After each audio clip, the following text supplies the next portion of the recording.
Амацхан үзэгчтэй ярилцсан нэвтрүүлэг эхэлж байна.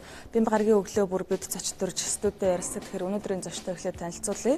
Улсын хурлын гишүүн учралтай бид цаг үеийн асуудлаар улсын хурал дээр хилцэгдэж байгаа. Ялангуяа Улаанбаатар хотын иргэдийн амьдралтай холбоотой асуудлуудыг тодруулахаар студид урьсан байгаа. За түүнээс гадна харилцаа холбоо мэдээллийн технологийн газрын дарга Чинбаттай бид ярилцах болно. За харилцаа холбооны салбар мэдээллийн технологи дээр суурилсан ямар боломжууд байна вэ? За энэ салбарт гарч байгаа хуулийн зохицуулалтууд одоо хэр үр дүнтэй байж чадах вэ гэдэг сэдвээр бид ярилцах юм аа. Ингээд нэвтрүүлэгтээ анхаарлаа хандуулна.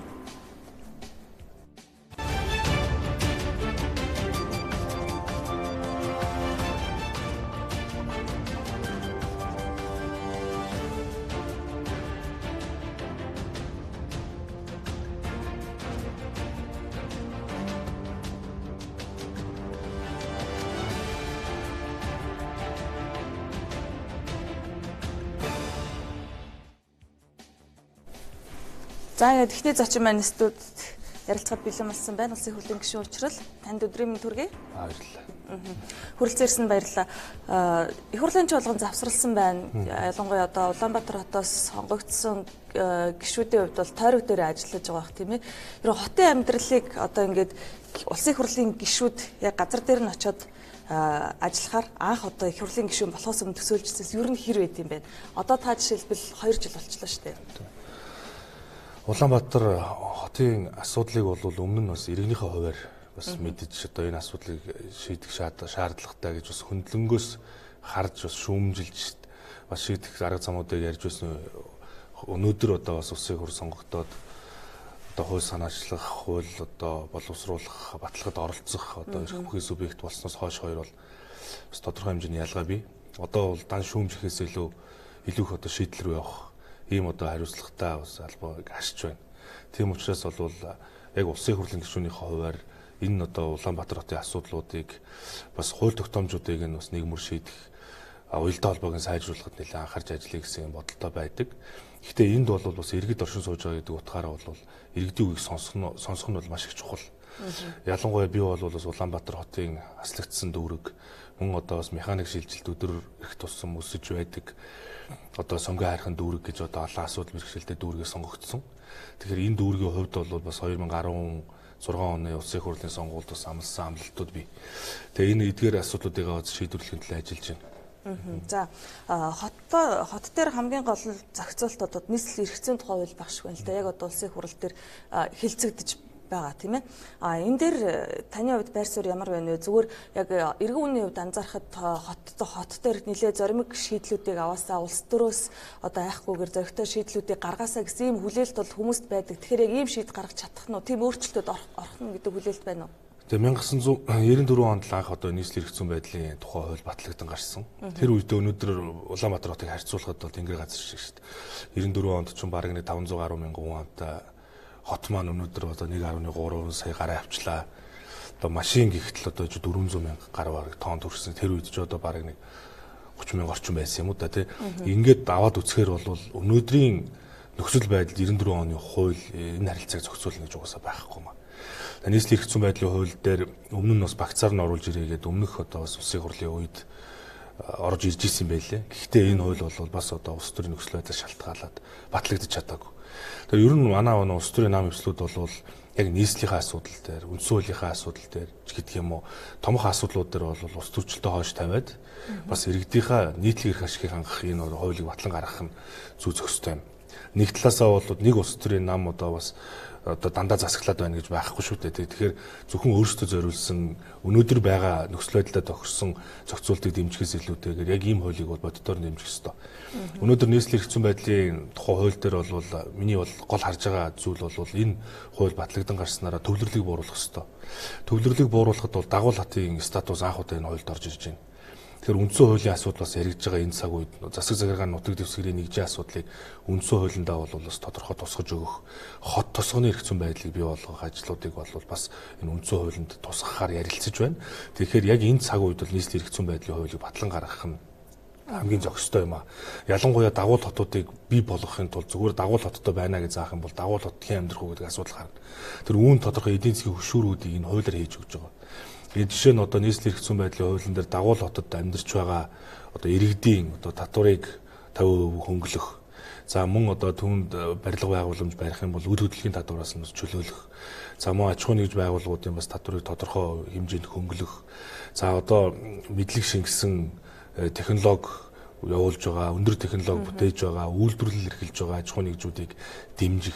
Цаашлаад бол дагуул хотуудад ер нь бол татвараас дагаад өргөн хэрэглээний бараа бүтээгдэхүүний үнэн ч гэсэн хямд байдаг, бусад амьдралын өртөгч гэсэн хямд байдаг. Ийм тогтолцоороо шилжүүлж байж одоо дагуул хотуудыг хөгжүүлнэ гэдэг асуудал бол орж ирж байгаа нь маш их том давуу тал. Тэр үүнийг бол бид бол дэмжиж явуулах ёстой. Ингэж одоо төвлөрлийг бууруулах ажил зохистой төвшөнд яригдана. Бид бол өнгөрсөн хугацаанд үндсэн хуулиндаа нийслэл одоо хот тосхон гэдгийг бол тусдаа одоо ангилж авч үзээгүйгээсээ болоод өнөөдөр бол хотын статус гэд манад одоо байхгүй болчихлоо шүү дээ. Тэгэхээр бид бол нийслэлийн эрх зүйн байдлыг хуулийг гаргасан дараа хот тосгоныг хуульчлах хэрэгтэй. Хот тосгон гэж одоо ямар байх ёстой бэ гэдгийг эрх зүйн байдлын тодорхой болгох хэрэгтэй. Тэгэхээр бид бол нийслэлийнхаа энэ эрх зүйн байдлын хуулийн дээр ийм зоригтой эдийн засгийн хөшүүргүүдийг хийж өгье гэдэг энэ санаачлагыг бол би бас сайн дэмжиж байгаа.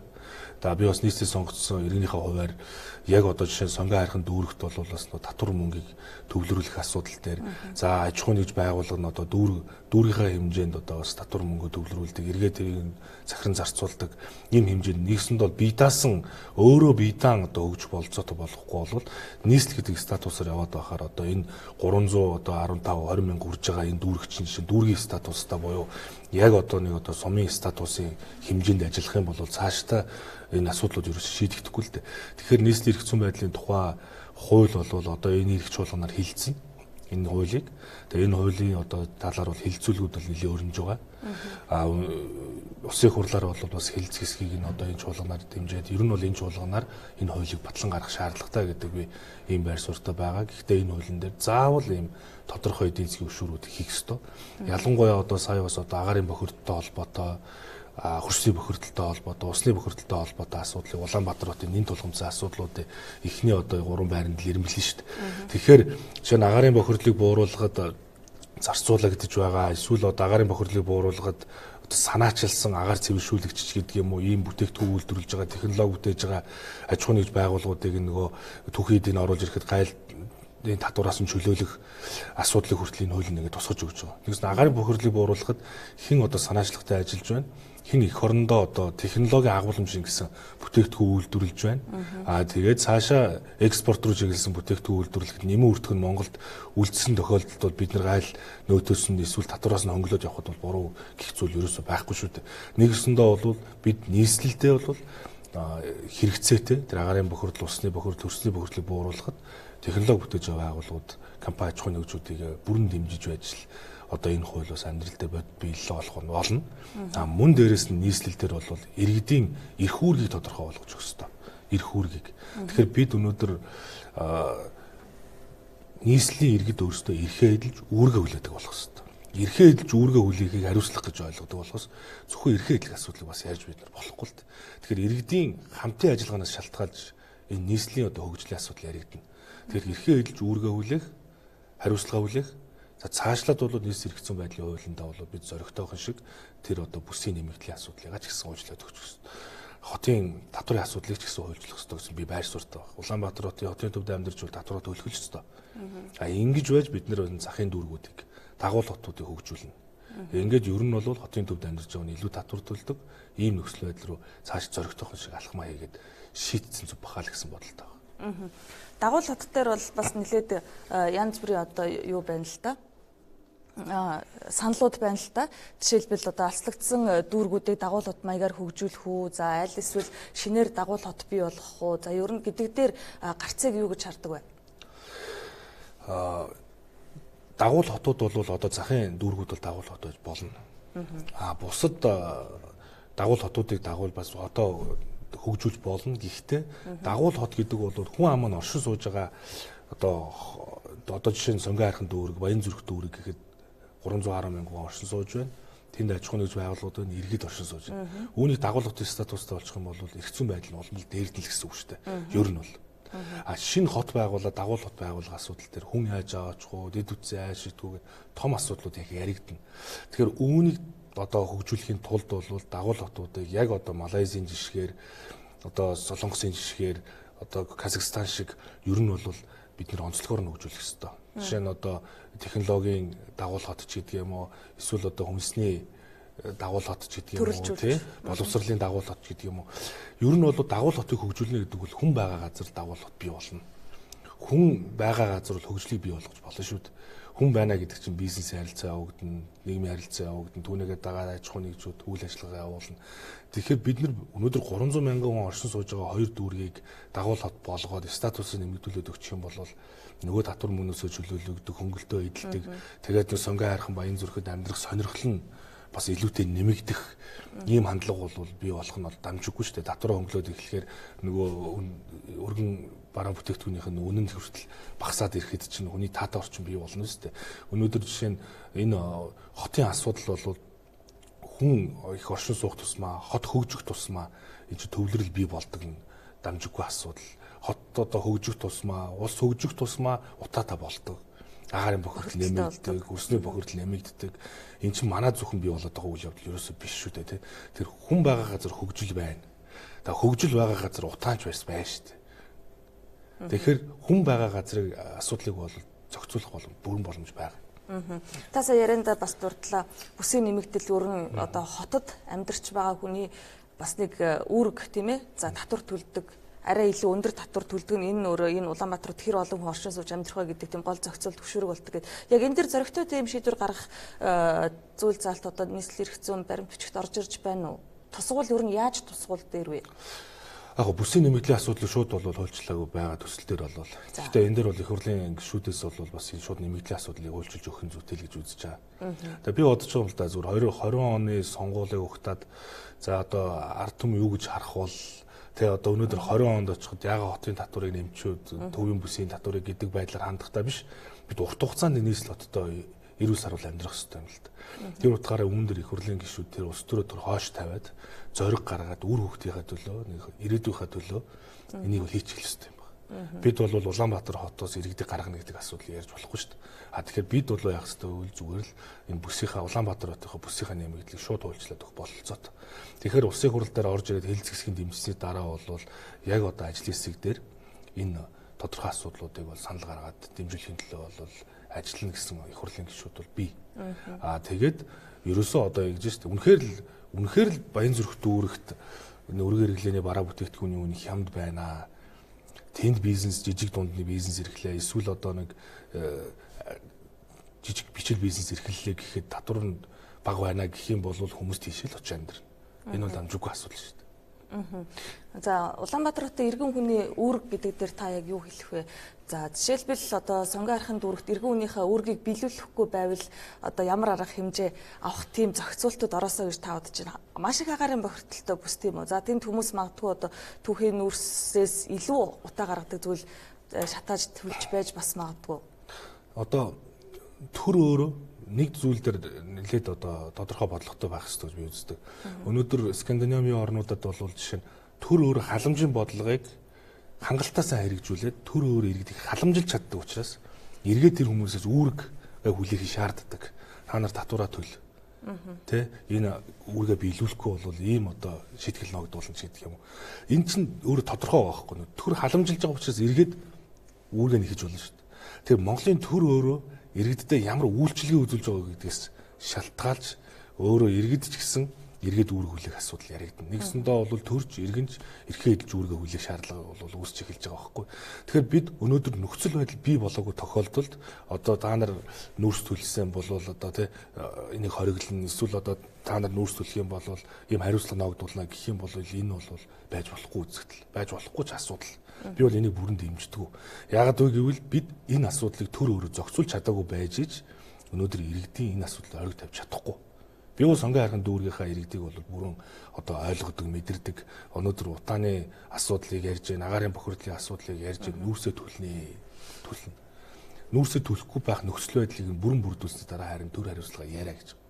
Тэгэхээр Монголын төрийн зүгээс үйлчлэгээ үзүүлээд үнэхээр үйлчлэгийн иргэдэд тодорхой хэмжээнд хүрээд эхлэх юм бол тэндээс харин үүрэг нэхэж болно шүү дээ. Тэрнээс биш чинь утаанд одоо янз янзын одоо утаа гаргах бодис шатаалаа гэд түүнийг нь хариуцлага хүлээл гэх юм бол өнөөдөр энэ байж болохгүй.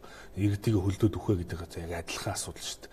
Өнөөдөр яаж одоо гал алдахгүй нэг өдрийг өнгөрөөх үү гэж л манай иргэд бодож байгаа шүү дээ. Гал алдахгүй өдрийг өнгөрөх, шөнийг өнгөрөх асуудал нь хамгийн хурц болохоос биш өнөөдөр тэр хүмүүс юу төлөхийг нь бид нар зохицуулж чадахгүй.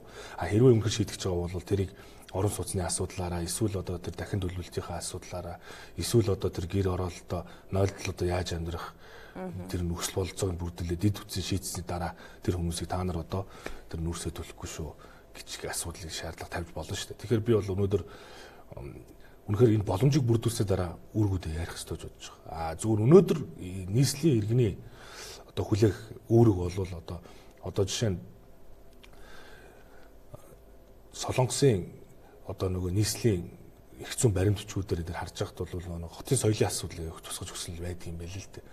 Өнөөдөр Сингапур гэхтэл хот улс бий болсон. Хот улс гэхтэл одоо жижиг асуудлуудыг хүртэл хөлжилж өгсөн байдаг. Тэ өнөөдөр бараг хотын төвөөрөө одоо зөв зохистой овцлох асуудлыг энэ хуулиндаа хүртэл тусгаж өгсөн. Энэ бол яг юу н хамтын оролцоо. Нийслэл хотод ирсэн бол нийслэл соёл байх хэрэгтэй, хотод соёл байх хэрэгтэй гэдэг ойлголт байдаг учраас энд иргэн бүрийн оролцоо бол чухлаа гэдэг байдлаар нь бол бид жижиг асуудлыг гэхгүйгээр хөлжилж өгөх нь бол зүйтэй. Одоо бол бид чинь бол маш өргөн агуулгатай зохицуултуудыг хийгээд үүнийх нь ард журам хэрэгжүүлээгээд тушаал гарна гэдэг ингээд тавьчихаар нөгөө тушаа журам шийдвэр байхгүйгээс бол хэрэгжихгүй хуулиуд чинь араасаа цуурж шít.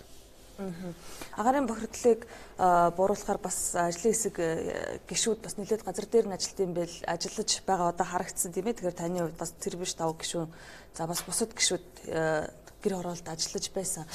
Яг эндээс ингээд харахаар би ийм зүйл асуух гэдэг юм л да. Хотоос болохоор шилжилт хөдөлгөөнийг одоо хот руу Улаанбаатар хот руу орж ирэх шилжилт хөдөлгөөнийг хязгаарлана гэдэг ийм шийдвэрийг хотын захиргаанаас бол гаргадаг. Гэтэл таны саяны хэлж байгаагаар болохоор бид хүмүүсийнхээ иргэдийн шууд эрхлүү ингэж орохгүйгээр төр нь өөрөө боломжоо гаргаж өгчөө дараа нь тэр үүрэг хариуцлагыг хийж гэж штэ. Тэгэхээр бидэнд өнөөдөр ойрын хугацаанд ийм боломж байна. Энэ боломжийг бүрдхийг хүлээсээр байтал Улаанбаатар хотод бүр л илүү их бохирдолтой, агаарын бохирдолтой, хөрсний бохирдолтой болчих гээд байдаг.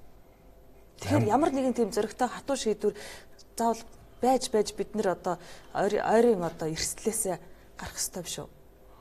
Тэгээ би бол маш энгийн асуудлыг ярьж байгаа. Өнгөрсөн хугацаанд. Би бол агаарын бохирдлыг бууруулах дээр ажлын хэсгийн гишүүн бол биш.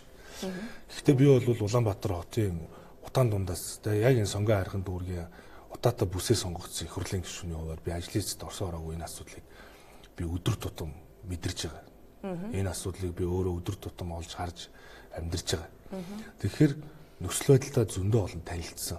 Надад бол үүнээс гарах ганцхан арга бол дэвшилтэт технологи гэж би үздэг. Өнөөдөр бол бид нар дэвшилтэт технологиор гарахаас биш өнөөдөр нэг тодорхой хэмжээнд өнөөдөр өвөл бол агаар цэвэршүүлэгч тараа. Одоо хөрсний бохирдол эхэллээ. Дахиад нэг цэвэршүүлэгч тараа гэдэг асуудлыг яриад бол энэ тодорхой үр дүн төрөхгүй. Үүний үр дүнд бол утаагаараа дамжуулж энэ ахаарын бохирдлоор дамжуул дэвшилтэт технологи дэмжсэн ажлын байрыг нэмэгдүүлсэн, утаагаар ядуурлыг бууруулсан шийдлийг хийх хэрэгтэй. Утаа нь маш их мөнгө тавьж штэ.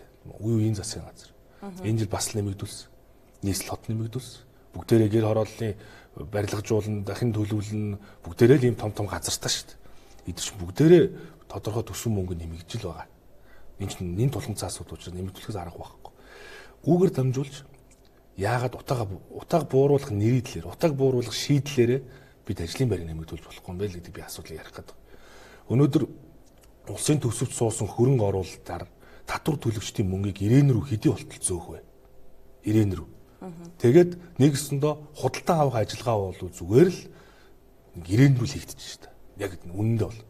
Яагаад худалдаа авах ажиллагааны үйл ажиллагаа буюу тэр утааг бууруулахад зарцуулж байгаа мөнгийг дотоодын үйлдвэрлэгч нараас авч болохгүй юм бэ гэдэг асуудал ярих хэрэгтэй. Гэхдээ тэр нь технологи агуулмж шиг гэсэн. Тэгээ би бодиттой асуудлыг маш удаан ярьж байгаа. Энэ бол дэлхийд дахин утааг бууруулахад газ цахилгаанаас өөр гарцыг олж хараагүй. Өнөөдөр бүгд найрамд хятад ард улс бол ерөөсөө ганц л зүйлийг хэлж газар цахилгаанаар шийднэ. Энэ утааны асуудлыг. Тэгэхээр бид өнөөдөр гэр хороолд амьдарч байгаа иргэдийг бүгдийг нь орон сууцжуулна гэж хэлэх юм бол энэ бол үнэхээр одоо хэдэн жилийн асуудал би хэлж мэдэхгүй байна. 2020 онд л би бүгдийг орон сууцнд оруулна энэ гэж амлахгүй шүү дээ. Хинч амлж чадахгүй. Тэгэхээр ерөөсөө дид үтсийн асуудлыг шийдэхэд өөрсдөө амьдрал урагшилна. Дид үтсийг бол газар шийднэ. За би бол өөрийнхөө хорон дээр удаан ярьж байгаа. 3 айл дээр би энэ газын технологиг туршиж үзье. Тэгээ 3 айл дээр газын технологид туршина гэдэг нь юу вэ гэхээр ерөөсөө л тэр лагаар нь газ гаргаад газаараа хоол ундаа хийдэг. Тэгээд нарны энергиэр гашаагаа дулаацуулдаг. Тэгээ Йонгс руугаа тэр нөгөө хүний төвлөрсөн лагийг чинь шахахад хөрсөнд юу үлдэж байгааг үл зүгээр л бордол үлддэг. Одоо бид ингээд 4 сараас мартна утаг. Хөрсний бохирдол харагдахгүй мөртлөө хамгийн ноцтой асуудал. Энэ юу вэ гэвэл энд нь бизнес нь энд нь усаа уун, худгаа ухна. Ийм ус бид нар ууж штэ. Тэгэхээр хамгийн том асуудал нь хөрсний бохирдлыг дэмжих гарах учраас утаг хөрсний бохирдолтой хамт устаа нь хамт шийдэх хэрэгтэй байхгүй. Өнөөдөр ус баг хамгийн бага зарцуулдаг технологи бол энэ байхгүй. Өнөөдөр нэг бизнесд 500 г ус иддэг. Тэгээд газар зөвхөн бордоог нь үлдээдэг. Лагийн шахаад Йонгс руугаа шахангууд газ гардаг. Газар нь гэртээ хоолоо идэг. 3 айл ийм 3 айл дээр туршсан. Тэгээ надад бол хүмүүсээс хөлднөө наадах чинь гэсэн би хөлдөхгүй гэдгийг би үл сайн харууллаа. Тэгээ өмнө дээр Улаанбаатар хотын даргаыг за байгаль орчны сайдыг бүх холбот хөтөлбөрүүдийг аваадсан. Харин хотын дарга бол үүнийг маш сайн дэмжиж байгаа. Тэгээ бид бол эко хороо байгуулах хэрэгтэй гэж би үзэж байгаа. Эко хороо байгуулъя. Ерөөсөө Монголын гэр хороолд амьдарч хүмүүст 0.7% зөв барилгах хэрэгтэй. Хаана хүлэмж барих юм? Хаана тэр бизнес газраа барих юм? Тэгээ гарсан цахилгаан газаараа юу хийж болох юм? Нэг л газ гарчих бол асуудал ямар ч асуудлыг шийдэж болно шүү дээ. Тэгээд тэр нөгөө бизнес газруудынхаа дээр автангуудаараа өдөр нь хоримтлолоо шүн гэрэл хасаад нөгөө гэмт хэргийнхаа асуудыг дахиад шийднэ. Тэгээд тэр нөгөө бизнес газруудыг чинь барих тэр байшингуудыг чинь одоо үйлдвэр байгуул. Үйлдвэр байгуулад хүнийг ажлын байраар хангана. Ингээ ядуурлаа бууруулна. Тэнд чинь нэг 15 айлын дунд сөөгтөө болно. Иргэд бас нэг тодорхой оролцоотой, төрөг оролцоотой, хамтын оролцоотойгоор энэ асуудлыг ингэ шийдвэрлэнэ. Би бол энэ технологи бол ярьж байгаа. Ингэж асуудлыг шийднэ гэд. Тэгээ ингээд цаашдаа бүр цэвэрлэх байгууламжийнхаа дэргэд газын үйлдвэр байгуулах хэрэгтэй гэж би байр суурьтай. Тэгээд тэр дээс гарсан газаа энэ гэр хорооллын айлуудын дундуур нь зүгээр шугамын татаал өгч. Тэгээ эндээс чинь газ аваад ингээд иргэд сайхан амьдраад гэр хороолдоо сайхан амьдрах болцоо бий болно. Эсвэл өнөөдөр одоо зарим газруудаар одоо энэ нөгөө ер нь бол энэ ипотекийн зээлд хамрагдах, за орон сууцаар хангах асуудал дээр бол төлбөр их өндөрдөд байгаа.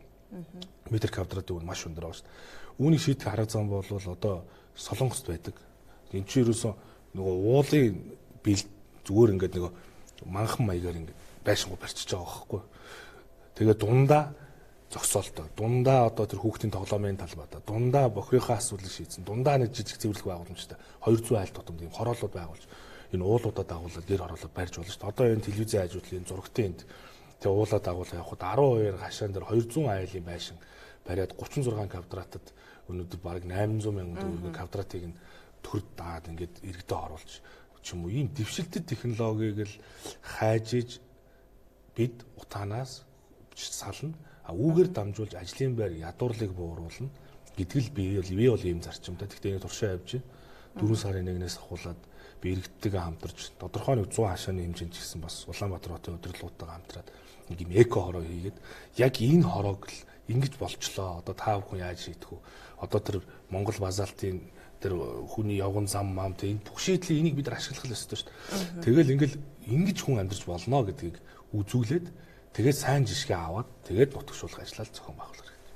Таны хувьд бас залууч инновацийг, стартап залуучуудыг дэмждэг энэ тал дээр хөрөнгө оруулалт төвлөрүүлэх оруулах ёстой. Энэ бол цаашаа ирээдүйтэй гэдгийг бол маш их одоо ярьдаг тийм ээ. Тэгэхээр саяны таны ярьсан одоо энэ асуудлыг бизнес боломж болгож харж байгаа энэ санаанууд манай залуучуудаас гарч ийн үү? Манай одоо инновац хийдэг залуучууд ер нь энэ асуудлыг хэр харж байна? Ерөөсөө манайхан бүгдийг чадсан шүү дээ. Зүр мөнгө нь ойл бүгдийг чадах хүмүүс шүү дээ. Тэгэхээр улсын төсөв цууцсан байгаа худалдаа авах ажиллагаагаа зарлаад за ийм цэвэршүүлж иймэр байна. Мөрөөдлөө яар технологийн Монгол залуучууд бүтээн. Бүрэн боломж байгаа байхгүй. Өнөөдөр эдийн засгийн өсөлт 2018 он 4.2-д хүрнэ. За өнөөдөр одоо манай төсвийн тэнцэл сайн байна. За одоо орлого давж биеллээ гэж бид их ярьдаг. Одоо макро төвчний эдийн засаг шүү дээ. Тэгээ эдийн засаг өсөд байгаа мөртлөө иргэдийн амьдрал сайжрах нь юу вэ гэсэн. Тэгэхээр эн чинь өөрөө макро эдийн засгийн асуудал яриад байгаа мөртлөө эн чинь микро төвшөнд яг очихгүй нэгвэл бид өнөөдөр энэ технологиг дэмжихгүй байна. Энэ мэдлэгийг баялаг болох асуудлыг дэмжихгүй байна. Улсын хөгжил чинь шинжлэх ухааны технологийн мэдлэг, аж үйлдвэрийн мэдлэг гэдэг хоёрхан зүйлээр хэмжигдэж хагаад бид аж үйлдвэрийн мэдлэгээ хөгжүүлж чадахгүй байгаа учраас эн чинь микро түвшинд хүрэхгүй байгаа. Хүний амьдралд эдийн засгийн өсөлт орж өгөхгүй шүү дээ. Тэр үүнийг дэмжих ганцхан арга бол энэ инновацийн үйл ажиллагааг дэмжихээ, технологио дэмжихээ, энэ харилцаа холбооны салбарын энэ хөгжлийн урд сургуулийг ашиглаж 21 аймгийн түвшинд улсаа хөгжүүлэх ийм одоо ухаалаг төрийг бий болгохгүй болвол цаашид одоо бид эдийн засгийн өсөлт хэдэн хувьдж хүрээдж иргэдийн хөрөгчөнд байгаа барааны иргэдийн хөрөгчөнд байгаа хүнсний тоо нэмэгдэхгүй. Иргэдийн хөрөгчөнд байгаа хүнсний тоо нэмэгдсэн цагт эх орондоо хүн сайхан амьдрах болохоос биш улсын эдийн засаг 20% хүрээдж иргэд сайхан амьдрахгүй. Тийм учраас ерөөсөө макро түвшний эдийн засгийг харахаас илүүтэйгээр төр бол яаж иргэн бүрийг сайхан амьдралыг харахын тулд технологийн агуулмж гэсэн бүтээгдэхүүнүүдийг үйлдвэрлэх, экспорт руу чиглэсэн тодорхой түүх эдийг эх орондоо үйлдвэрлээд нэмэн үртгэхийн эх орондоо үлдээх нэгсэндээ бол энэ хятад Орос гэдэг хоёр их том их гүрэн хийж чадахгүй байгаа зүйлийг эндээ бүтээгээд зөвхөн түүх эдийг нь гадагшаа нийлүүлж энд нэмэн үртэг үлдээх асуудлыг хийх ёстой. Өнөөдөр нүүрсийг ядаж ганц шатаагаад гарах хэрэгтэй шүү дээ. Ингэсэн цагт бол энэ нэмэн үртэг нь Монголд үлдэнэ гэдэг асуудал бол өөрөө инновац юм а. Энэ бол тийм том асуудал. Би бол энгийн 3 айлыг жорлон дээр л би энэ инновацийг ярьж байгаа. Тэр энэ бол бидний амьдралтай шууд холбоотой асуудал учраас энэ асуудлыг бол ярьж байгаа. Энийг цаашдаа ярина. Энэ бол манай улсын ирээдүй гэхээс илүү энэ бол дэлхийн ертөнцийн хөгжлийн ирээдүй бол иш явцаа. Өнөөдөр урд хөрш хятад улс 2030 онд хиймэл оюун ухаанаар дэлхийд тэргүүлэгч гүрэн болно гэж зарлж байхад бид хоцрогдож болохгүй л гэсэн үг. Энэ бол хоцрогдож болохгүй гэдгийн цаана бол бид ядуу байж болохгүй л гэсэн үг. Бид иргэдийг сайн сайхан амьдруулахын тулд эдийн засгийг иргэдийн амьдрал руу оруулах хэрэгтэй байна. Тэгэл нэмэлт хөрөнгө оруулалт хэрэггүй шүү дээ. Ерөөсөө л тусын төсөд байгаа худалдаа авах ажиллагаагаа л залуучууд руу хаяа. Технологи бэлэн бэлдсэн байна. Энэ инновац маш олон үзэсгэлэн болдог, технологи үзэсгэлэн болдог. Манай залууч бүгдийг хийчихсэн лабораторийн хэмжээнд уршаа үтцсэн байгаа шүү дээ. Хөрөнгө оруулалтыг хийгээл авах юм бол бүгдийг хийж чадах гэж шүү дээ. Тэгээд нэг л зүйлийг асуух хэрэгтэй. Та хэдэн хүнийг ажлын байраар хангав? Ядууралд хэдэн хувийн төхөм одоо дэм үзүүлвэ гэдгийг тоогоор нь асуух хэрэгтэй. Бид нар үн цаашдаа тоогоор ярьдаг болох хэрэгтэй. Тэгэхгүй бол одоо ч юм бол ус хөгжиж байна. Дээшилж байна, дэвжиж байна. Яаж дээшлээд, яаж дэвшээд байгаа? Миний орлого яаж нэмэгдсэн? Энэ чинь тоогоор ярьдаг болох хэрэгтэй шүү дээ. Тийм учраас дэлхийн ертөнцийн ч өөрөө дижитал гэж ярьж байна. Тоон технологи шилжиж. Ерөөсөл хүн амьдралдаа авж байгаа цалин 50,000 төгрөгөөр 100,000 төгрөөр нэмэгдвэл энэ чинь товодтой болохоос ер нь миний амьдрал дээшлээд л байна да гэж ярьдаг мөртлөө хөрөгчөнд байгаа бараа нэмэгдэхгүй, хүнс нь нэмэгдэхгүй байвал энэ амьдрал дэвшсэн биш шүү дээ. Тэр улс ч гэсэн яг л юм шүү дээ. Иргэдийн амьдрал яаж дэвшсэн гэдэг асуудлыг ярих хэрэгтэй. За танд баярлалаа. Ярилцсан нэвтрүүлгийн эхний зочин улсын хурлын гишүүн учрал та бүхэнд ярилцлага өргөлөө. Ингээд нэвтрүүлэг маань үргэлжилж байна. Танд баярлалаа. Баярлалаа. За.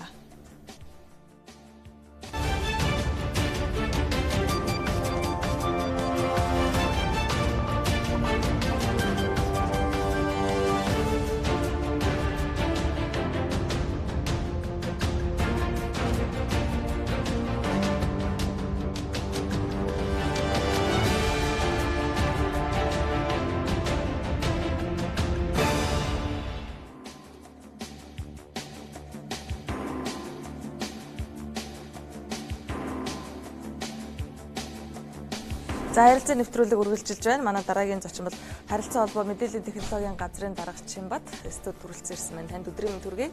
За баярлалаа. Танд өдрийн мэнд хүргэе. Бид хоёрын ярилцах сэдэв бол за сая улсын хурлын гишүүн учрал дөнгөж ярилцлагынхаа төгсгөлд бас нэлээ инновацлог залуусын бүтээл стартапуудын талаар ер нь бид яаж одоо технологиг шингээж байж эдийн засаг хөгжих вэ гэдэг ийм сэдвийг хүндчээ тэгээд бид хоёрын цаг дуусаа гарлаа л да. Яг энэ сэдвээр яриагаа бас үргэлжлүүлчихье гэж би бодож байна. Тэгэхээр бидэнд одоо мэдээллийн технологи дээр суурилсан одоо боломжууд хэр байна. За дэлхий дээр бол одоо ерөөхдөө цаг минутаар л секундээр бараг хувьсаж өөрчлөгддөг юм шиг байна энэ мэдээллүүдийг харж байхад манайд ч гэсэн яг дагаал тэгж явж байгаа багт энэ боломжуудыг бид ер нь хэр барьж авч чадчихна вэ? Та юу гэж харж байна?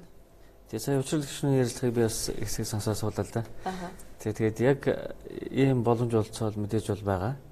Одоо олон улсад гэдэг юм уу дэлхийд даяар одоо ямар хувьсвал ямар өөрчлөлтүүд явагдаж байгаа вэ гэдгийг бол та бүхэн бүгдээрээ одоо бид бүгдээрээ л харж байна. За өнгөрсөн жилийн Давосын чуулганаар бол энэ аж үйлдвэрчлэлийн 4-р хувьсгал гэдэг ерөнхийдөө бол одоо энэ дэлхийн улс орны удирдагчд бол ерөөхдөө бол энэ байр суурь төр нийтлээ шүү дээ. Тий. Тэгээд энэ дээр одоо хиймэл оюун гэж ирж байна. За эд зүйлсийн интернет гэж ирж байна. За тэгэл одоо маш олон сэдвүүд байна да. Одоо зүгээр нэг жишээ хэлэхэд бол ганц одоо такси байхгүй. Тэгсэн мөртлөө мобайл аппликейшн хөгжүүлээд одоо улс оронд дамсан хичнээн том одоо компани үүсгэж болж байна те. Uber гэдэг компани байгаа шүү дээ. Америк. Гэх мэтлээ одоо ийм одоо мэдээлэл технологийн харилцаа холбооны технологиг ашигласан ийм одоо энэ бизнес загвар модулууд бол одоо дэлхийн нийтэд бол маш хүчтэй явагдаж байна л да. А энд бол манай улс одоо ямархуу байр суурьтай оролцох вэ гэд манай улсд мэдээж бол боломж олцоо байгаа. А сая тэр дата артист гэдэг Японы хэмэл оюуны чиглэлээр бас одоо Японд бас нэлээд тэргүүлэх чиглэлийн компани байдаг л да. Тэгэхээр тэдний одоо нийт ажиллагчдын 20% нь бол Монгол инженерүүд ажиллаж байна. Монгол залуучууд. Японд. А тэгээд улмаар тэр компани одоо Монголд бас энэ салбарыг хөгжүүлвэл одоо өөрсдийн компанийнхаа салбараа байгуулад за энэ үйл ажиллагаагаа өргөжүүлээд ингэж явах юм бол Монгол бол энэ дээр бол бас одоо ийм оюуны потенциалтай улс юм байна гэдэг ийм одоо ярилцлагууд гарсан байлаа. Тийм. Тэгэхээр ер нь бол манад бол ер нь бол ийм потенциал юм байна. А зүгээр энэ дээр төрийн одоо оролцоо гэдэг юм уу те. За төрийн оролцоо бол мэдээ шаардлагатай, дэмжлэг бол шаардлагатай. Одоо татврын орчноор байдаг юм уу эсвэл одоо ийм дэмжлэгүүд бол мэдээ шаардлагатай бол байгаа. Одоогийн байдлаар бол яг л бусад одоо бизнесийн байгууллагуудын адил үйл ажиллагааг татврынхаа зарчмаар явж байгаа яг стартапууд, шинэ технологи гаргасан хүмүүс бол ямар нэгэн одоо татврын хөнгөлөлт энэ төр байдгүй юу? Татврын эко энэ төр болоод явчвал бас байна уу? Тий, яг манай салбарын үед бол тийм татврын хөнгөлөлт юм бол одоогоор байхгүй байгаа. Тэгээ ялангуяа одоо энэ шинэ инновац шингэсэн, одоо энэ технологи шингэсэн энэ одоо бүтээгдэхүүн үйлдвэрлэлийг энэ хөгжүүлэх чиглэлээр бол одоо бас бид засгийн газарт асуудлуудаа ер нь бол тавих гэсэн юм бодолтой бол байгаа. Жишээ нь одоо Төв аймагт энэ өндөр технологи ажилтрын парк байгуулъя гэд манай хувийн хвшлийнхэн бас санаачлаад ингэж явж байгаа. Одоо техникийн эдийн засгийн үндэслэл юмнуудаа бол боловсруулсан. За Япон талтаа бол бас яриад хөрөнгө оруулалт юмнуудаа бол бас шийдэж байгаа гэсэн. Тэгээ энэ дээр бол одоо энэ паркийнхаа зөвшөөрлийг авах. За тэгээд энэ татврын одоо энэ тата орчныг бүрдүүлэх талаар одоо төрөөс дэмжлэг хүсээд манай байгууллагууд бол сандсан байгаа. Тэгээ энэ дээр бол одоо энэ микро схем буюу одоо чип үйлдвэрлэх. За энэ одоо нарны хавтан үйлдвэрлэх. За энэ микро энэ хавтан бас үйлдвэрлэх гэх мэтчлэн ийм өндөр технологийн ийм ажилтны парк байгуулагдаж байгаа. Байгуулах гээд ингэ явж байгаа хүмүүсийг бол одоо бид бол 100% дэмжинэ гэж үзэж байгаа. Тий. Гэх мэтчлэн одоо иймэрхүү хувийн хвшлийн санаачлагууд бол одоо зөндөл байна л да. Тэгэхээр энэ дээр бол одоо төрийн дэмжлэг бол мэдээж заашгүй шаардлагатай байна. За технологид суурилсан зөвхөн хүмүүсийн үйл ажиллагааг амьдралыг одоо хөнгөвчлөх зүйлсүүдэд бид өөрөө хэрэгжүүлж чадчихвэ. Цахим засаглал гэж ярьдаг байсан. Одоо цахим шилжилт гэж нэрлэж байна л да. Тэгэхээр яг ийшээ энэ цахим шилжилт рүү бид одоо хэдэн хувьтай орсон байгаа бол. Энийг одоо хуваар ч юм уу үзэж болдгоо. За яг ховчлон гэхэд бол энэ чинь их төвхтэй л дээ. Маш их тийм өргөн сэдв учраас. Зүгээр бид дэлхийн ертөнцийн хаах нь явж байна. Ер нь хаана хүрвэ гэж яриулаарай зөвхөмжтэй байх. Тэгэхээр захим засаглалын индекс гэж гардаг л да. Тэгэхээр 198 орноос бол Монгол улсыг өнгөрсөн 16 оны байдлаар бол 2 жил тутам гаргадаг. Одоо энэ 18 онд бас индекс гарна. Энэ дээр бол 86 дугаар байранд явж байгаа. 198-аас. Тий, ер нь л дунд тавцаанд явж байгаа гэсэн. Тэгээд энэ дээр бол яг өсрөнгөө бас одоо энэ захим шилжилтээр бол өсрөнгөө одоо хөгжих юм боломж олцоо бол бас байгаа л да. Тэг яг манай харилцаа холбоо мэдээлэл технологийн газрын зүгээс бол яг энэ захим шилжилт гэдэг ийм одоо концепц боловсруулад явж байна. Тэгээд энэ дээр засгийн газрын ерөнхий сайдын захирамжаар бодлогын зөвлөл байгуулагдсан. Бодлогын зөвлөлийг бол засгийн газрын хэрэглэх газрын дараа занзаарчдаар сайд ахалж байгаа. Тэгээд энэ бодлогын зөвлөлт гишүүд нь бол одоо холбогдох яамдын төрийн нэрийн бичгийн дарганаар за бас мөн зарим агентлагийн дарганаар бол оролцсон мэдээлэл технологийн харилцаа холбооны чиглэлийн бодлогын зөвлөл бол байгуулагдсан. Тэгэхээр энэ бодлогын зөвлөл дээр бол бид энэ асуудлууд бол ярьж байгаа. Тэгэхээр ойрын хугацаанд энэ одоо захим шилжилт цаасгүй төргсөн одоо энэ концепцийг хэрэгжүүлэх энэ ажлууд бол одоо ойрын хугацаанд бол эхэлнэ. Тэгэхээр зүгээр товчхон мэдээлэхэд ямархуу ажлууд хийгдэхэд төлөвлөж байгаа вэ гэхээр одоо хуучин e-government буюу захим зас гэж ярьдаг гэсэн бол одоо дэлхийн улс орнууд m-government гэж яриад эхэлдэг болсон байна. Энэ болохоор мобайл дээр суурилсан одоо төр засгийн үйлчлэгийг хүргэх. За тэгээ мобайлаараа дамжуулж одоо энэ олон нийт иргэдийг бас энэ төрлийн шийдвэр гаргахад одоо санаа бодлыг авдаг байх, сонсдог байх те. Гэх мэтлийн мобайл энэ чиглэлээр бас хөгжиж байна л да. Тэгэхээр бол бид эндээс бол одоо дэлхийн нийтэд бол хөл зэрэгцээд явах боломж олцоо байгаа. Тэгэхээр эхний ээлжинд бол бас яг энэ мобайл платформ одоо гаргая гэсэн юм бодолтой байгаа. Тэгээд эндээс иргэд одоо эхний ээлжинд бол ядаж төрд өөртөө хадгалагдж байгаа энэ мэдээлэл юмнууд авдаг тий. Явандаа энэгээрээ бас одоо хүсэлтээ гаргаад төрийн үйлчлэгээ одоо гэртээ сууж байгаа байдаг юм уу? Эсвэл одоо гар утсатайгаа байхад альж хаанаас ч одоо төрийн үйлчлэгээ авах боломж болцоог нэг иймэрхүү ажлууд бол одоо бас энэ захим шилжилтийн одоо эхний ажил бол болж орно. За мөн бид өнгөрсөн хугацаанд энэ төрийн байгууллагууд хоорондын мэдээлэл солилцооны хур систем гэдэг хийсэн байгаа тавс өөрөө сонссон байлгүй. Хур систем гэдэг нь бол одоо яг энэ төрийн байгууллагууд хоорондоо мэдээлэл солилцохын яг үндсэн одоо суур платформ л доо. За хуучин яаж явдаг байсан бэ гэхээр ийм нэгдсэн платформ байгах болохоор байгууллагууд хоорондоо одоо гэрээ байгуулад одоо явдаг байсан. Тэгэхээр энийг бол байхгүй болгоод яг нэг үндсэн одоо платформ руу мэдээлэл авах байгууллагууд нь бол тэндээсээ авдаг. За мэдээлэл өгөх, мэдээлэл одоо нийлүүлэх байгууллагууд нь бол тийшээ мэдээлэл өгдөг. Ийм байдлаар явах юм бол энэ бол одоо энэ ялангуяа энэ төрийн үйлчлэгийг захимжуулах. За тэгээд төрд байгаа мэдээллийг иргэд болон одоо хувийн хөгжлийн байгууллагууд ашигладаг болох. Энэ дээр бол одоо маш юм одоо том одоо чухал ажил бол ингэж хийгдэж явж байгаа.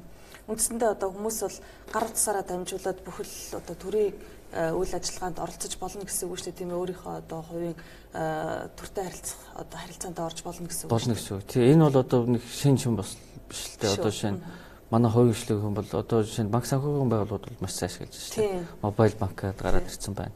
Тэгэхээр мобайл банкыг одоо манайхан ямар сайн ашиглаж байна те. Тэгэхээр өөрснөө бол манай монголчуудын бас нэг онцлог даваа тал бол энэ технологийн маш тийм мэдрэмжтэй. Тэгэхээр шинэ технологи гараад ирэхэд бол тэрийг одоо амьдрал дээр хэрэгжүүлэхэд одоо бас их тийм даваа талтай гэх юм уу та. Тий.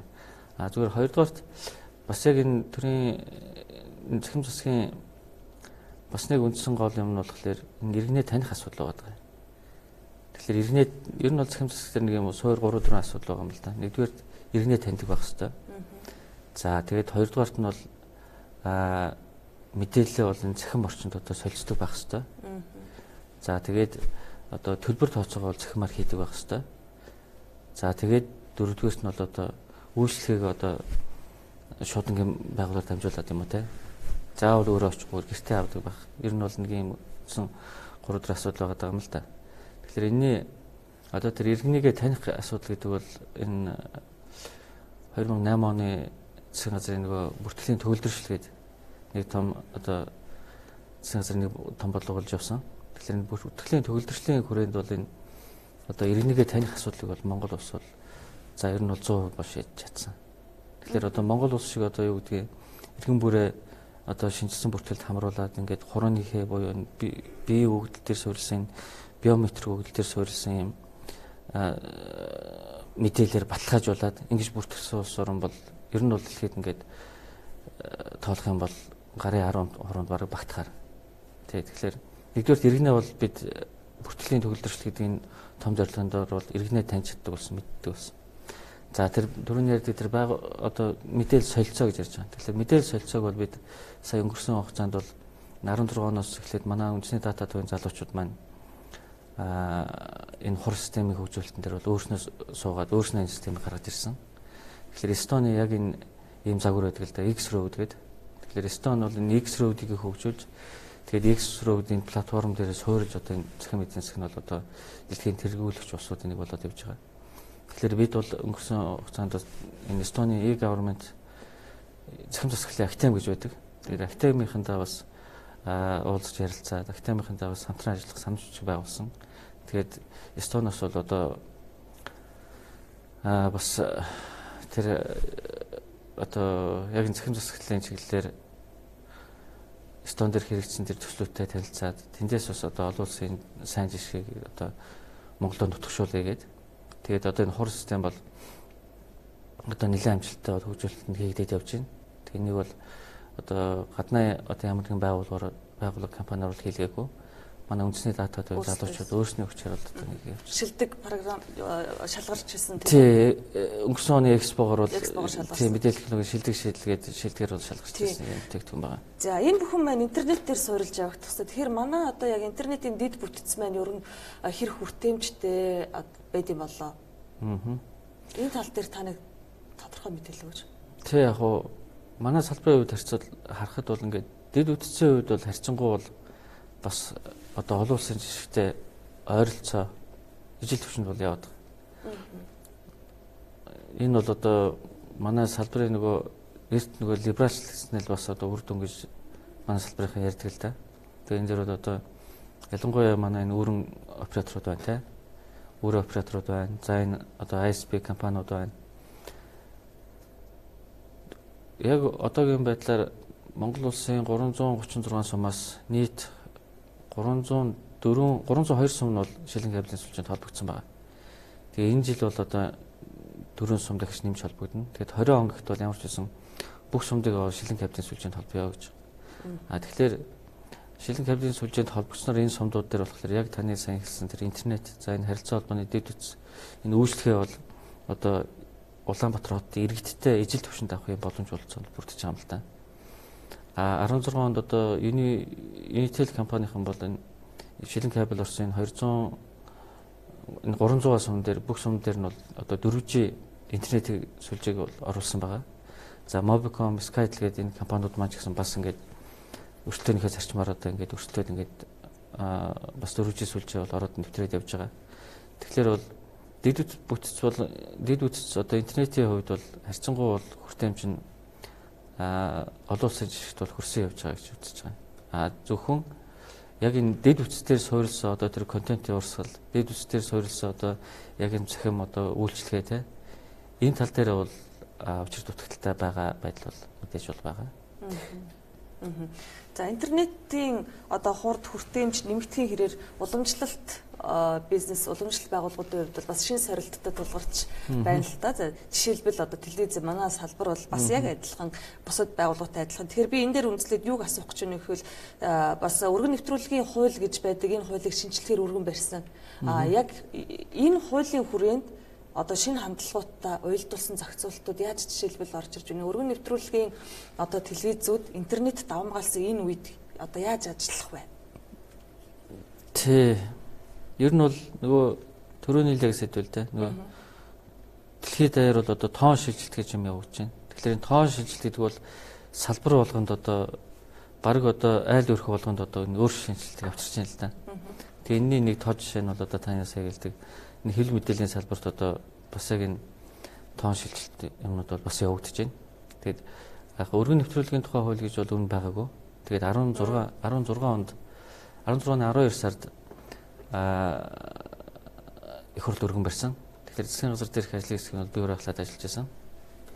Тэгээд өргөн нэвтрүүлэг гэдэг ойлголт маань одоо бас технологийн хувьд бас нэлээд өөрчлөлттэй байна л да. За хуучин бол одоо агарын сувгаар дамжуулаад явдаг байсан. Энэ үйлчлэгийг бол өргөн нэвтрүүлэг гэж ойлгодог байсан шүү дээ. Тэгэхэд бол одоо бол энэ технологи маань бас өөрчлөгдсөн. За тэгэхээр нэр нь бол өргөн нэвтрүүлгийн тухай хууль дээр зарчмын шинжтэй нэлээд тийм том өөрчлөлтүүд орсон биш одоо орох гэж байгаа. Тий. Их хурл өргөн баригдсан учраас орох гэж байгаа. Тэгээ энэ дээр хамгийн одоо та бүхэнд хамааралтай нэг одоо зүйл залт бол энэ контентын сан гэж байгуулъя гэж байгаа юм. Тэгэхээр сая одоо энэ Монгол HD телевизийн бас нэг ухрааж үзэх үйлчлэгээ зогсооё гэдэг нөгөө оператор компанида хүсэлт тавиад тэгээд бас нэг жоохон асуудал болоод байна шүү дээ. Тэгэхээр яг л энэтэй холбоотой асуудал л та. Контентын сан ямар байх вэ? Яг контентын сан болохоор контентын юм одоо сан бүрдүүлнэ. Тэгэхээр контентын сангаас яах вэ гэхээр за яг одоо хамгийн сайн контент үйлдвэрлэж байгаа, хамгийн сайн хөтөлбөр нэвтрүүлгийг одоо иргэд үзэгчдэд хүргэж байгаа тэр телевизүүд бол энэ контентын сангаас одоо тодорхой одоо урамшуулах юм да аавна. IPTV дээр байршина гэсэн үг шүү дээ контентын сан маань. Яг IPTV гэж бас хэлж болохгүй байх л та. Олон сувгийн дамжуулах үйлчлэг эрхлэгч гэж хэлээд байгаа. Энд IPTV байгаа, тий IPTV байгаа. За уламжлал сансар камер гэдэг уламжлал бас кабелийн телевиз байж байгаа. За тэгээд хэмэл дагуулаар бас нөгөө энэ нэвтрүүлэг хүргэж байгаа одоо DDS сүүл Монгол Сат гэдээ гараад ирлээ. Тэгвэл энд байршина. Тийм оператор компаниуд маань тэрийг бол контентын сан дээр одоо тэр хөрөнгө төлбөрүүлэх ажлыг нь бол хийн. Тэгээд энэ сан нь болохоор оператор компани болон одоо телевизүүдийн аль алин дээр нь бол байршихгүй юм хараат бус юм сан байх юм. Тэгээд телевиз үзэлтийн нэг судалгаанууд явдаг шүү дээ. Тийм судалгаагаар бол одоо юу гэдгийг хамгийн их үзэгчтэй хамгийн их одоо хамгийн их үзэгчтэй гэдэг маань хамгийн сайн контент одоо нийлүүлж байгаа л тэр телевиз тэр контент үйлдвэрлэгч гэсэн үг шүү дээ. Тэгэхээр тэднээс нь болохоор илүү их одоо тэндээс сангаас урамшуул авдаг. Тэрүүгээрээ дахиад илүү одоо сайн контент, сайн нэвтрүүлэг бэлддэг. Ийм хэлбэрлөө шилжихээр бол ийм зүйл залт бол орсон байгаа. Үзэгчд яаж аавна гэсэн үг контентын сантай яаж харьцах вэ? Үзэгчд тэндээс сонголт хийх боломжтой юу? Контентын сан гэдэг маань болохоор юу бол биш. Та нэг медиа тим одоо сан гэж ойлгоод байгаа юм. Тим сан бол биш. Ер нь одоо ийм хөрөнгө төвлөрүүлэх тийм сан баггүй. Хөрөнгө төвлөрүүлэх. Тэгээд тэндээс одоо хамгийн сайн контент үйлдвэрлэж байгаа, хамгийн сайн одоо контентыг иргэдэд үзүүлж байгаа тэр байгууллагууд, тэр одоо телевизүүд маань тэр контентоос одоо тодорхой хэмжээний урамшуулал авна гэсэн үг. Санхүүгийн хэлбэрээр. Шинэ зарчим гарч ирж байгаа гэсэн үг шүү дээ. Тийм одоо яг контент бүтээх, контентыг дамжуулах, түгээх гэдэг дээр бол ямар нэгэн зохицуулалт бол ер нь дутмаг байна гэж одоо ингэж гаднаас харахад бол анзаарэгдээд байгаа юм л да. Тий. Тийм учраас одоо ер нь яг дутмаг байсан учраас сая энэ асуудлууд гарч штэ. Тэгэхээр энэ асуудлыг ингээ ярихад бол яг тэр тухайн одоо телевизийн үед ярихад бол бас аргагүй байгаа юм л да. Телевизийн зүгээс харах юм бол эн чинь мэдээ сайн контент хүргэж реклам татна. Тэгээ тэрнийхээ одоо тэндээс олсон орлогоор л телевиз амьдрдаг ийм л бизнес мэдээ шүү дээ.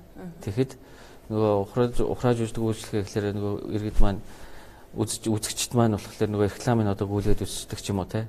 Эндээс реклам үзэлтэнд буурдаг гэх мэт. Тэгэхэд оператор талаас харахад бас энэ чинь бас л зовлон байгаад байдаг. Яг тэр дид үтсийг хийхэд бол асар их одоо хөрөнгө оруулалтууд хийгдсэн байгаа. Зөвхөн тэр ухраах үйлчлэгийг хичээл хойно одоо гişний олон инженерүүд ажиллаж байгаа. Гişний олон сервер сторижүүд ажиллаж байгаа. Тэр чинь байнгын урсгал зардал юмуд гарч байгаа. Тийм учраас энэ аль алинд нь ийм хүндрэл бэрхшээл байна. Тэгэхээр энэ дээр зохицуулт хийх арга нь юу юм бэ гэхээр бид тэр өргөн нэвтрүүлгийн тухай хууль дээр суулгаж өгсөн санаа нь бол ийм дундын контентын сан байх хэрэгтэй байна. Тэгээ эндээс орлогоо хувааж явах хэрэгтэй байна гэсэн ийм концепцд орж ивч байгаа. За одоогийн байдлаар бол олон нийтийн телевиз, арилжааны телевиз, за сувгийн телевиз, кабелийн телевиз гэл нэг юм байгаа л да. Өргөн нэвтрүүлгийн гэл яг энэ хууль гарсны дараа сувгуудын хувьд бол тэр зэгцлэгдэх ч юм уу нэг тийм зүйл анзаарчихдаг. Энэ одоо Монголын зах зээл хэвлэлийн телевизийн зах зээл дээр явуулж байгаа хичнээн сувг байдیں۔ Тэр бүхний хувьд бол ямар нэгэн байдлаар өөрчлөлт орох тийм хүлээлт байх уу энэ хууль батлагдсны дараа? Өөрчлөлт бол байгаа. Ер нь бол Монголын үндэсний олон нийтийн телевиз байгаа.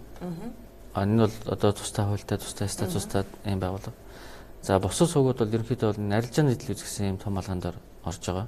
Хуучин бол технологиор нь өргөн нэвтрүүлэг кабелийн телевиз гэж ялгадаг байсан бол одоо бол технологийн хувьд бол ялгаагүй болчихлоо шүү дээ. Тэгэхээр арилжааны телевиз гэдэг арилжааны телевизэн дотор болохоор төлбөртэй болон төлбөргүй гэж. За төлбөртэй сувгууд нь яг хөглөр одоо энэ SPS гэдэг юм уу те. Өөрснөө контент чанартай одоо контентууд гаргаад тэрийг болохоор үнэлээд тодорхой хэмжээр үнэлээд тэгээд одоо тэнд одоо үзье гэсэн үзэгч нь бол төлбөрөө төлөөд үздэг. Төлбөргүй энэ арилжааны телевизүүд яг хөглөр одооны уламжлалтаараа одоо мэдээлэл гэдэг юм уу одоо тодорхой хөтөлбөртэй тэр хөтөлбөрийнхээ дагуу одоо үзэгчтэй одоо хөтөлбөрөө хүргэдэг. Тэгээд аль сайн хөтөлбөр хүргэсэн, аль сайн нэвтрүүлэг хийж байгаа нь одоо тэндээс одоо заа сурчлагын рекламаар орлого олдог. Ийм хэлбэрлэл болж шилжиж байгаа. Тэгэхээр хуучны одоо кабелийн телевиз одоо өргөн нэвтрүүлгийн гэдэг юм уу энэ уламжлалт ойлголтууд маань бас арай өөр төвшөнд одоо технологийнхоо энэ шинжилгээг дагаад өөр шин шатанд гарч ирж байгаа гэж ойлгож байна. Төлбөртэй болон одоо арилжааны. Тий, арилжааны гээд арилжааны дотор болохоор төлбөртэй төлбөргүй гэдэг тий. За өргөн нэвтрүүлгийн тухай энэ хуулийг бол өргөн барьсан байгаа тийм ээ. Тэгэхээр харилцаа холбооны тухай хууль гэж танад үндсэн суур хууль байдаг. Энэ хуулинд бас өөрчлөлт оруулахаар бэлдэж байгсан яг шалтгаан нь вэ? Одоо яг өөрчлөгдөж байгаа энэ цаг үетэйгээ холбогдуулаад нэлээд их өөрчлөлт зүйл гарсан байна л та. Үзэл баримтлал нь юу ах вэ? Тий, яг харилцаа холбооны тухай хууль яг манай салбарын бол тий яг суур одоо хууль л да. Тэгээ харилцаа холбооны тухай хууль маань 94 онд гарсан байдаг. 94 оноос хойш бол энэ чинь одоо энэ 20 жилийн хугацаанд техник технологи одоо ямар түвшинд хөгжиж байна те. Заавал олон улс хэлтгөө одоо манай Монгол улсын хэмжээнд харахад л одоо энэ технологи нь харилцаа холбооны салбарт маш уртаа хөгжиж штэ. Энэ дээр хууль эрх зүйн орчин нь бол бас юм дутмаг байгаад байгаа. Тэгээд хууль эрх зүйн орчин дутмаг байгаа учраас бас энэ одоо энэ салбарынхаа хөгжлийг бас жоохон одоо хойшин татах иймэрхүү зүйлүүд анзаарэгдэжсэн. Тэгээд 17 хоног бол одоо манай байгууллагын зүгээс бол энэ хууль эрх зүйн орчныг одоо шинжлэхжил болгон зарласан. Тэгээд үүнийхээ хүрээнд бол энэ харилцаа холбооны тухай хууль, радио хөдөлгөөний тухай хууль, шуудгийн тухай хуулийг бол ажлын хэсгүүд байгуулагдаад энэ тандан судалгаа хийгдээд за салбарын одоо эрдэмтэн мэргэд одоо зааман манай салбарын ахмадууд за энэ сургуулийн одоо багш судлаачид за тэгээ олон нийтийн хамарсан юм хилцүүлгүүдийг бол бас 2 удаа хийсэн байгаа. Тэгээд ерөнхийдөө бол үзэл баримтлал нь бол батлагдсан. Үзэл баримтлал нь батлагдаад одоо засгийн газрын хуралдаанаар танилцуулагдана. Тэгээд энэ хаврын чуулганаар бол их хурлын чуулганаар бол энэ хуулиуд маань хилцэгдээд явахаар ингээд жагсаалаад бол орцсон явж байгаа.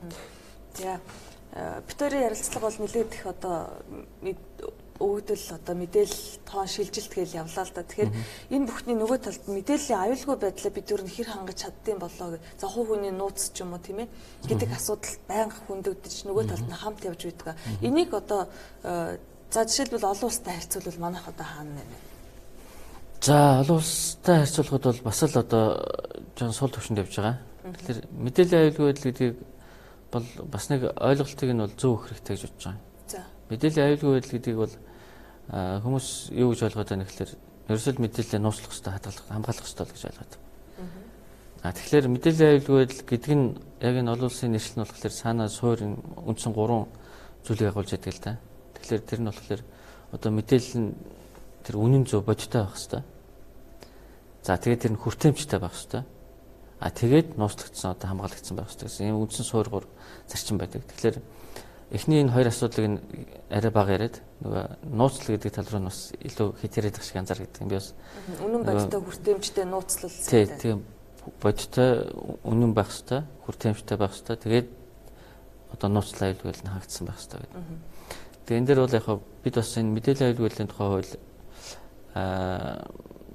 төсөл бол бас боловсруулагдаад явж байгаа. Тэгээд энэ дээр манай агентлагийн зүгээс бас энэ төсөл дээр бас холбогдох хүмүүстэй хамтраад энэ хуулийн төслийг өргөн бариад хуулийн төслийг боловсруулад тэгээд Улсын хурлын аюулгүй байдлын байнгын ороонд бол бас хөрвүүлсэн байгаа. Тэгээд энэ мэдээллийн аюулгүй байдал дээр ярихад бол ер нь бол бас нэг юм олон улсын жишгийг анзаарахад бол нэг юм байгаад байдаг. Яг энэ мэдээллийн аюулгүй байдлыг хариуцсан одоо тийм институцүүд байдаг. Тэгэд манай Монгол улсад бол тийм институц байхгүй. Тэгэхээр энэ бүтцийг бол энэ хуулийн хүрээнд бол бас ийм бүтцтэй болох хэрэгтэй байна. Энэ нь бол одоо ихтэй илүү тийм одоо мэдээллийг нууцлах хамгаалах гэхээсээ илүүтэйгээр мэдээж нууцлж хамгаалалгүй яах вэ? Тэгэхдээ тэр хүртээмжтэй байдлыг нь бас сайжруулж яадаг. Энэ дээр нь одоо мониторинг судалгаанууд хийж яадаг юм одоо илүү эргэн тал руугаа чиглэсэн гэх юм уу та. Ийм байгууллага одоо ийм институц бол байх нь хэрэгтэй юм байна гэдэг энэ бидний боловсруулсан тэр хуулийн төсөл төр бол бас энэ юу бол орсон байгаа. Тэгээ энэ зүйл бол орсон байгаа. За танд баярлалаа. Тэгэхээр үзэгчтэй бид ярилцсан нэвтрүүлгээ та бүхэнд хүргэлээ. Тэгэхээр өнөөдөр бид 2 зочинтой ярилцсан. Улсын хурлын гишүүн учралтай хотын асуудлаар зааман харилцаа холбоо мэдээллийн технологийн газрын дарагчийн Баттаа бид харилцаа холбоо мэдээллийн технологийн студиор ярилцлаа. Ингээд анхаарлаа хандсан баярлалаа. За тэд хүрэлцээрсэн баярлалаа. За баярлалаа. За